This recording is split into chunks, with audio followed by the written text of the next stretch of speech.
जो तुम्हारे पास है उसी में संतुष्ट रहो।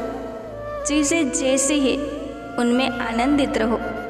जब तुम इस बात का एहसास कर लेते हो तुम्हारे पास किसी भी चीज़ की कमी नहीं है, तब पूरी दुनिया तुम्हारी हो जाती है। पानी से ज़्यादा कुछ भी अधिक नरम या लचीला नहीं है, फिर भी कोई इसे रोक नहीं सकता। शांत रहो। शांत रहने से अनंत काल के रहस्यों का पता चलता है। सत्य हमेशा सुंदर नहीं होता और न ही सुंदर शब्द सत्य होता है।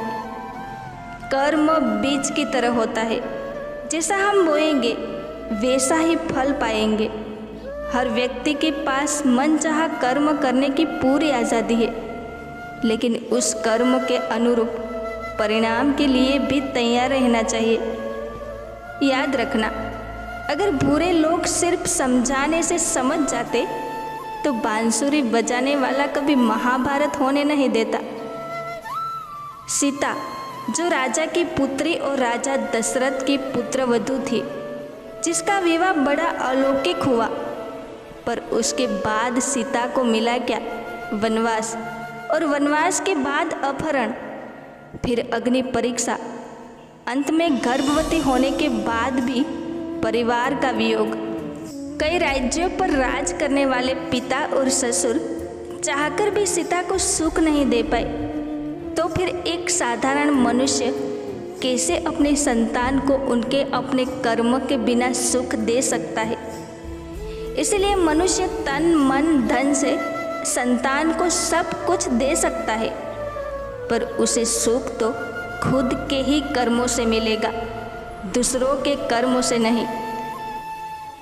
प्रेम शरीर या सुंदरता को देखकर नहीं होता है, प्रेम हृदय से होता है। जहाँ दो हृदय मिल जाए वही प्रेम जन्म लेता है। किसी के कहने से यदि अच्छा या बुरा होने लगे तो यह संसार या तो स्वर्ग बन जाए या पूरी तरह से नरक। इसीलिए ये ध्यान मत दो कि कौन क्या कहता है, बस वो करो जो अच्छा है और सच्चा है। श्री कृष्ण जी ने कहा है, इंसान जीवन में गलतियाँ करके उतना दुखी नहीं होता जितना कि वो बार बार उन गलतियों के बारे में सोच कर होता है। जीवन के बदल जाने में कभी भी वक्त नहीं लगता, कभी कभी वक्त बदल जाने में पूरा जीवन लग जाता है।